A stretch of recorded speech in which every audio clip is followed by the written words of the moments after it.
up in Lesotho, a small kingdom in southern Africa, and from the very beginning of her life was taken to almost every single national park and reserve in the area by her parents. And she was struck, even from that very young age, by how tragic it was that South Africans seemed to be fencing off all of their wild areas and permanently separating man from beast. To her child's mind, it seemed so counterintuitive, and she developed a deep loathing for everything that fences symbolized, which is pretty ironic, since she's now building wildlife fences herself. I met Lucy about 7 years ago when she came to Kenya to work for Save the Elephants, and I watched in amazement as she's turned her PhD subject, which was looking at the relationship between elephants and honeybees, into a brilliantly successful initiative to mitigate human-elephant conflict. I won't spoil the surprise with any details, but I will say that her project is one of the most exciting win-win solutions to come out of Africa for years. Lucy, welcome.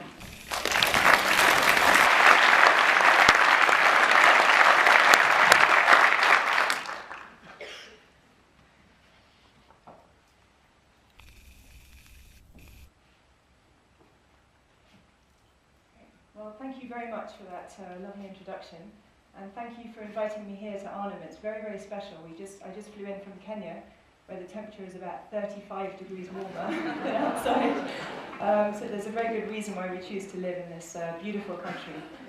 I was brought up in Lesotho, as Salva said, which was a very special area to be brought up. We did have a very special outdoor lifestyle. But I feel like I've come home when I come to Kenya. This is my home for the future, and I love the fact that I live in a country where wildlife and people still exist together. And it's always been my driving interest in doing zoology at university and into my PhD, and I hope I'll be working on this human-elephant conflict and try and turn it into human-elephant coexistence for the rest of my life. Starting out with a beautiful photo from our home in Kenya, Samburu, and the Wins family crossing the river right by our research camp. And it always inspires me to see this because this is what we're aiming to protect. I work in Kenya with a wonderful population of about 35,000 elephants. And the green areas you can see on the map are where you find elephants in Kenya. And Save the Elephants has projects in almost all of these core elephant areas. And I personally work in the north, up in Samburu and Laikipia, which is where our core research camp is, and also down in the human-elephant conflict zone around Tsavo East and Tsavo West. This is our little research camp on the Ewaso-Nyiro River, and we live here for months at a time in little tents, and we're living right in the heart of the elephant population. We work with a very, very inspiring team of local researchers from the Samburu, Turkana, Borana tribes, and they are core to the success of this project work. We study individual elephants, and we've got to know well over 900 individuals. We know exactly who they are, who's the mother of who's the calf of who's the brother, who's the sister, who's mating with who, and we give them coded numbers but also names, and that's very important for us as researchers. They become part of our lives. We study them, we get extremely close to them. Very easily, once you look through some binoculars, you can see the nicks and the cuts on their ears. And we have these identification sheets that help us every single day to remember which is which elephant. So just an example of one data sheet. This is from the artist's family, and we've named this lovely female Rodan. She has a code, and these are some of the calves that she's given birth to. We know her because she has holes in her ears. She has this very significant hole in her left ear. She has beautiful tusks, a very pointed forehead, and some little nicks in the top right and on the side. So you very quickly get to know the elephants, particularly the older females who have holes and scratches and cuts. Sometimes we think there might be bullet holes that have caused holes in their ears, other times it's branches that cut them. But the older the elephant, the more identifiable they become, and the more we begin to really care about them, because they are just carrying all this history and all this knowledge inside them. And on the Ewaso-Nyiro River, we often see these what we call beach parties, and we invite ourselves to their beach parties sometimes and watch and observe as the elephants interact, and they fight and they play and they chat and they gossip, and they mate, and they sort of shove each other out of the mud pools, and it's a really wonderful experience. I hope some of you can come to Samburu and see these beach parties. But when they leave the water, they go back up the riverbanks and into the reserve, and often they vanish, they disappear out of the reserve, out into the community lands. And this is when we start to worry. Are they going to come back? Are they going to come back in one piece?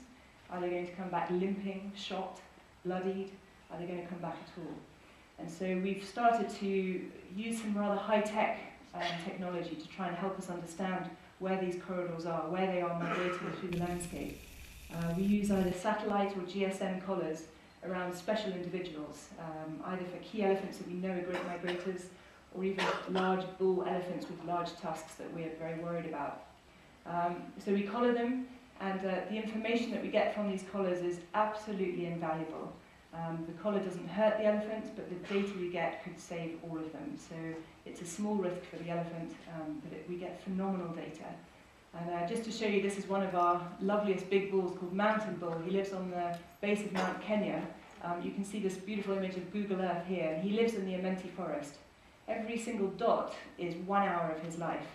So we have an incredibly detailed understanding of where he uses his core area. And it's pretty obvious to all of us that this is the area he really enjoys. But about 10 or 12 times a year, he makes a migration through this area. And this is a farming community. And we can see that he transverses all of these farms into another forested area of security down here. And this is what I'm interested in. What happens when he comes into those farming communities? What happens at this point? What happens as he's migrating through the farms? And what happens, for example, when he reaches that farm there? And all of this is at night time. It makes it very difficult to study this personally. So this tracking data has been phenomenally helpful. And in reality, this is what we see on the ground. This is one of the collared elephants right here. He's called Genghis Khan, this one. He's a notorious crop raider, and he was given that name because that really epitomizes his character. And this is the reality. People living in simple, very simple mud huts. Terrifying to have 18 bull elephants stomping around your farm in a day. And of course there are deaths, both of elephants and people, and unfortunately very often of children. And so this is the conflict which I'm looking at. Now this is the sort of experience that farmers are having. They put simple thorn bush barriers around, and the elephants don't even notice it's such nothingness to them. They're 6 tons of animal. You can almost see the fat stomach of an elephant pushing through there. So this is just like walking through, silk for us. It's nothing. And of course, large footprints, which this farmer Felix has just had half of his crop was crushed, eaten, destroyed, pulled up. And unfortunately, the consequence is often pretty dire. We have a lot of our study elephants that are killed in a most horrible way through conflict with farmers, and unfortunately now the motivation is doubled because they can kill an elephant and now quickly take their tusks and sell it for 10,000 shillings per kilo. The demand of ivory is just destroying these populations. And ordinary farmers are now turning to killing animals when they would never have dreamt of doing this in the past. We know every single one of these beautiful elephants, and we know where they came, we know who their mothers, we know their calves who are missing them. And this is something that we have to stop. We can't let this continue. So I'm looking back to the natural world, and we know that as elephants forage on acacia trees, they can accidentally break open wild beehives. We've had many witness stories about this, we've had many anecdotes, and there are always natural bees living in these acacia trees. And these beehives living in wild trees have been shown to protect those trees from excessive elephant damage. And I found this very fascinating because first of all, how can elephants be stung by little tiny insects? And secondly, could we possibly adapt that behaviour to having a more applicable deterrent factor for elephants? We know from stories from local people who've witnessed bee stings on elephants that they can be stung around the eyes where there's a lot of water. Elephants can actually cry, they have tears that come to their eyes and the bees are attracted to that water. They can be stung on this very sensitive end of the trunk, which is often dripping in water as well. So bees are also attracted by that water. The skin is very thin and sensitive there. They can be stung behind the ears, where again the skin is very thin. It's where a lot of blood vessels come, and as they fan their ears, they're cooling the blood that goes around their bodies. It's very thin skin. And likewise on the elbow of their arms, like us, we have very thin skin on our elbows, so we think they can be stung there And no question the young calves have very thin skins when they're born, so we think some of the mothers will be protecting their youngsters from bee stings at the same time. So I started this study and was first of all slightly worried about taking two of the most dangerous species on the savannah, putting them together and seeing what happened without dying, because elephants could kill me instantly, bees can definitely kill me. So I was a bit confused on how to begin this study. So I took bees first of all and decided instead of taking wild bees, which is very uncontrollable, I actually went and recorded the sound of wild bees by putting a very sensitive microphone right into a wild hive. I actually threw a stone into the tree and the bees erupted into the microphone. And we sort of were so excited for a few seconds we forgot to run. I went back to the car! So we just flew into the car and slammed the windows. So we got our first bee stings that day, that was for sure. But we did get a great sound of disturbed bees, as if someone was shaking the tree. And we took that very detailed sound and we played it back through a wireless speaker system, which was embedded inside our this is our fake tree trunk. It's not very convincing, but we were able to put a wireless speaker in there and then hide it inside some foliage so that the sound of bees would appear to come out of the bush, not from our vehicle. And then we would hide it in the bush, drive some distance away, and sort of hide in the Land Rover and try and film what was going to happen. So I want to show you just 2 or 3 videos of some of the experiences we saw right at the beginning, and this inspired the rest of our research. So this is the Oldonyo elephant family, and we put the speaker just over here, hidden in the bushes, before the bee sound came on. Now as they're hearing the bees, you can see their heads beginning to rise. They're starting to back off, and then suddenly, there's really quite a reaction. Even this large bull is running away.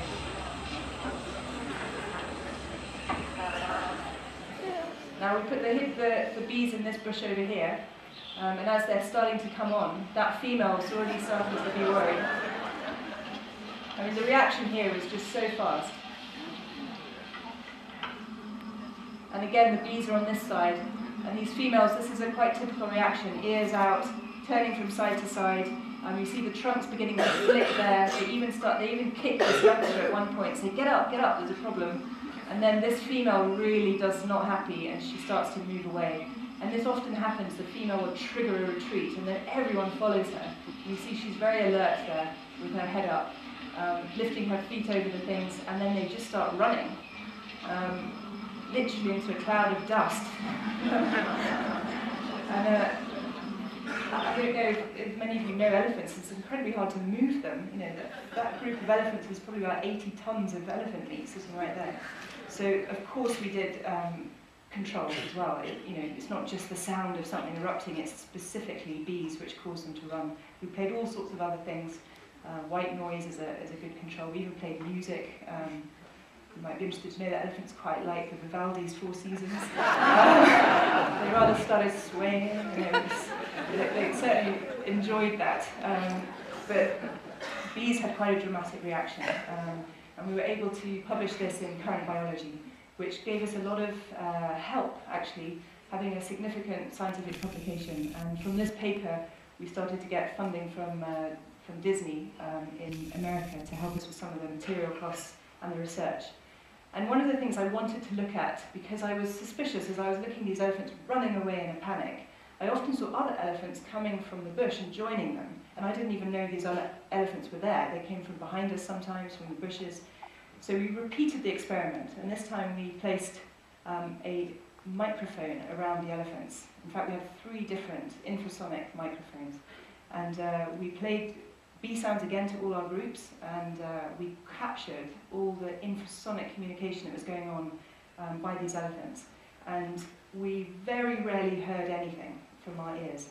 But when we took the data chips back into our computers, we found these amazing infrasonic rumbles below our hearing. And the number of vocalization rates was also much greater in response to the bee sounds compared to, in this case, white noise was our control.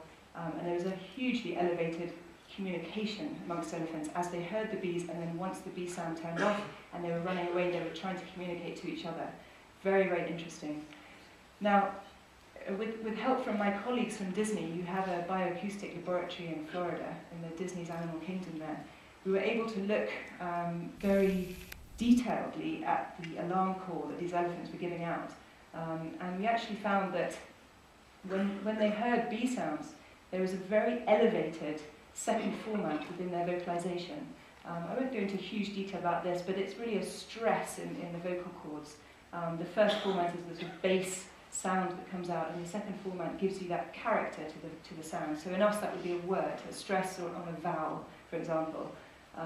When we played the control sound, there was no elevation of that stress, so there was no alarm coming out of their vocal cords. And I'm just going to play you this, what we're calling the bee alarm call, just to see if you can hear any fear in this rumble. Well, we don't really understand elephant language, and actually what you're hearing, because all of you have pathetic ears like I do, you're only hearing the very top harmonies of this elephant rumble. We'd need a speaker the size of that wall to artificially reproduce this bee alarm call. But at least you're hearing the very top harmonies of what our little discovery was out in the bush. So how do we adapt this to help people? How does the scientific information help us? And I'm going to tell you an example of one of the tribes I've been working with, the Turkana, up in northern Kenya, who are really magnificent people. And they also have farming up in an area where there's lots of wildlife, lions, elephants, a lot of antelope. And we did a very intensive participatory study, making sure that we understood fully the problem in this community, talking to the women and the men, making sure we understood where the elephants were coming through the area. And they helped us very much drawing their own map of their conflict situation. And this is the map that they helped us draw. We, of course, converted it into GIS. But there are two farming areas, Chumvieri up here and Etoro. And they lie between these two rivers of Ngari Mara and Ngari Naiti River. And what was happening at night, the elephants would come down, drink at the water, and then simply come up the banks and then have a good midnight snack on all of their crops. So we looked at this as a great place to test using bees as a deterrent. And so you'll find that we selected different farms to have beehive fences as a deterrent, and then other farms were left alone with traditional thorn bush barriers. So none of the farms were totally open, they all had some protection. And we actually left the thorn bush barriers behind the beehive fences, so we didn't take down any of their deterrents. It was quite hard work to convince them to try this, because they all thought it was a ludicrous idea, but they were interested in the honey, so they were willing to go along with this. So the first thing was to set off with a lot of carpentry workshops, teach them how to make beehives. For this trial we tried Kenyan top bar hives, which are very simple boxes, very easy to make. It's always good to engage the farmers with the construction phase so they know how to maintain them in the future. And then very simple top bars with a metal roof just to stop the water coming in. And we made 170 of these using local carpenters, and by the end of it at least 50 people were trained and making their own beehives, which I'm happy to see they're still maintaining them now. And hanging them in the fields was always a very happy event. Always the women got involved. They helped us with thatching the roofs for the beehives, trying to keep them cool from the sun. And this is a typical beehive fence. So we have beehives hanging from wooden posts. Always try and keep them very high. Elephants are huge animals, so as high as we can, but still manageable for harvesting honey. Strong posts, we put iron sheet strips on the posts to stop the honey badgers climbing up. So we now have conflict with bees and other animals, but we discovered that stopped the honey badgers. They can't get over the iron sheets, they sort of fall back, so that saved the honey production. A little thatched roof on top, and then from one beehive to the next, to the next, to the next is a simple piece of wire that links from the hanging wire on the inside of the farm to the next. And this goes all the way down. It's not electrified, it's simple wire. You can actually use anything, sisal rope. In Mozambique we actually can't use wire because they can turn it into snares, so we've been using plaited tire rope down there, which is perfectly good. And of course if an elephant tries to approach this farm, he instinctively is going to avoid the beehive, particularly if there are bees in it. But if he's bold enough to even try and push through, he's going to squeeze between these beehives and hit that wire, and it's going to cause both beehives on either side to swing. And actually, because they're all linked, you end up having 3 or 4 on either side swinging. So you might not necessarily have to have every hive occupied for the effect to work. We tried it accidentally during the day quite a few times by walking into the wire, and believe me, it works. The bees fly out and sting everyone around them, so it's definitely effective in the day. This is a typical data sheet. Now, all my data is from nighttime. Every single crop parade we've recorded is nighttime, and so we know that it's working at night, despite not physically trying it ourselves at night. But we have moved beehives at night, and the bees do come out. They are attracted to the heat, the closest hot thing, which is usually yourself, and elephants, of course, that's the theory. So this is a typical data sheet that the farmers fill in themselves. The elephants approach the farm looking for the maize. They come across this beehive fence. They're very confused. They back away. They might try again, and then they go, this is very strange, and off they go. And usually they're off to the river and off to natural forage. None of these elephants are starving. They don't need crops. This is just sheer bad behaviour. And the more they learn it, the more they realise that there's quite nice juicy cabbages in there. So we need to stop them getting into the habit of this. And just some data from one of the years, just to show you that thorn bush barriers, absolutely no use at all. Elephants just walk straight through them. And in this year of data that we're presenting here, there was one individual that broke through the beehive fence in a section where there were no bees, actually. So it's been incredibly successful. And the reality is that on the ground, this is what you see now, is beehive fences protecting fields of maize or beans or crops, whatever your food is. And it's been very satisfying to see these moments in communities that were previously hating elephants and also starving at the same time because there was very little food production. Which brings me really to the second motivation and aim of the project, which is to look at the training of farmers for beekeeping. And we try and give them some basic training on the actual beehive. All of our farmers are familiar with bee harvesting because they all eat honey naturally from the wild and they love it. It's a very special product in Kenyan society and in most of Africa. In fact, in Kenya it's used as a present for a mother-in-law, typically, so it's seen as a very prized special gift that you have to hand out. And people get married many times in Kenya, so if you have 4 mother-in-laws, it could be quite useful for the future. And then, of course, we help them learning how to harvest. It's a slightly different technique, having top bars rather than log beehives or wild beehives. But it's always a very celebratory moment when we harvest the honey, and it's a very satisfying time of the project. And the Kenyan top bars do create these lovely sheets of honey, which is packed full of honey and wax, of course. And it's very easy to harvest that and squeeze the honey out.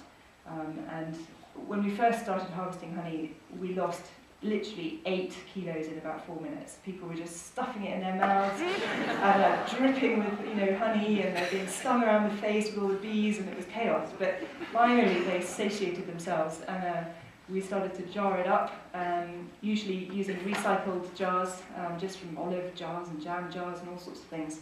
And we've coined our new type of honey, which is elephant-friendly honey. And a little pun on the dolphin-friendly tuna idea, but we just wanted a catchy name for it. And I really believe that the communities feel a little bit more friendly towards elephants now.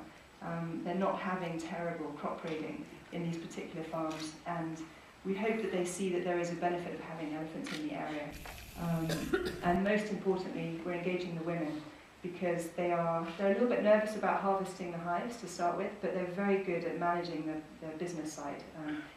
Keeping the honey pots, making sure they're selling some, but they often keep some as well. This is Angelina, who works with me. She has a beehive fence, and she has 8 children. And she lives off about $12 a month. So she has a medicine now. So this is something she gives her kids when they've got coughs and colds, and she's not feeling well. So she keeps a lot of it herself, actually. And now we're trying to spread this idea through our communication. Events like today is wonderful to spread the news, but also we have a beehive fence construction manual, which we're trying to get translated into different tribal languages. And this is a very simple way of just explaining how to make it yourself. We really want everyone to try it. We're not trying to keep hold of the idea, step-by-step construction, and how to monitor the beehives as well. So we're giving these out to a lot of managers, hoping that they're going to start up projects themselves. But also, once it's translated, hopefully to more rural farmers as well. I'm very happy to say that this was included in the Kenyan Wildlife Service Elephant Management Strategy, which was launched last year in 2012. And it's also, I'm very happy to see they put one of our pictures on the front cover, because they also support this integration. They have no more intention of fencing off all our national parks than anyone else. They really believe in coexistence together. They want a larger elephant population. They're not trying to reduce it. They're very proud of Kenya's history, and it's wonderful to work with them. Actually, they have a good vision, and I'm very just happy that we're contributing in our small way to that. And interestingly, the idea is just picked up now. The idea is out of my control. It's gone off to Queen Elizabeth National Park. They're trying beehive fences along there now. They're trying it in the Usambara Mountains in Tanzania. I was amused to see that they didn't quite trust the idea, so they put chili fences as well. I look forward to hearing about this result, but they've got a double whammy of protection there, so I'm sure the elephants won't go anywhere near that. And taking it down to Botswana, introducing it to Southern Africa to see if it can work there. It's a very dry area, so we're a bit worried about the bee occupations in this area, but we're going to try it. And we're also starting to look at how to get alternatives, even more than honey. How do we make candles out of the beeswax? So we use every single bit of the beehive. And again, it's really engaging the women, trying to get some alternative livelihoods, alternative income. Because the more alternatives, the more you can survive through terrible droughts and natural disasters. Niassa National Reserve in Mozambique, I was there just a few weeks ago, training some of the Mozambican farmers living in one of the largest national reserves there. And it's really a joyful experience to work with farmers when they can see there might be something that can help them. And it's something that they can be in charge of. You know, you can help them build a beehive fence and leave. You don't need specialist material afterwards. Something that can be maintained completely by yourself. And we're really pushing now for spreading the news and personally trying to publish as much as we can, both scientifically and also with just popular articles to tell people about it. And you know, the prize that we're winning from Future for Nature is just phenomenal. We're going to be buying another research vehicle which will literally double our capacity within a few weeks. And it's just so special to be supported by these types of awards. And I can't thank you enough for this incredible award. It's literally going to revolutionise the project. And I hope you'll be seeing these beehive fences in more conflict hotspots in Africa. And there are so many people to thank, but I'm just putting up the few that I can squeeze on there, mostly my research team and Dr. Ian Douglas-Hamilton, who's just an inspiration for all of us, and my professor Fritz Vollrath from Oxford. And this is Joseph Salters, the bioacoustician from Disney, who's helping us with the details. And everyone else who I can't name today, but I really thank all of them for their support, and otherwise this project wouldn't be able to go ahead. So thank you very much.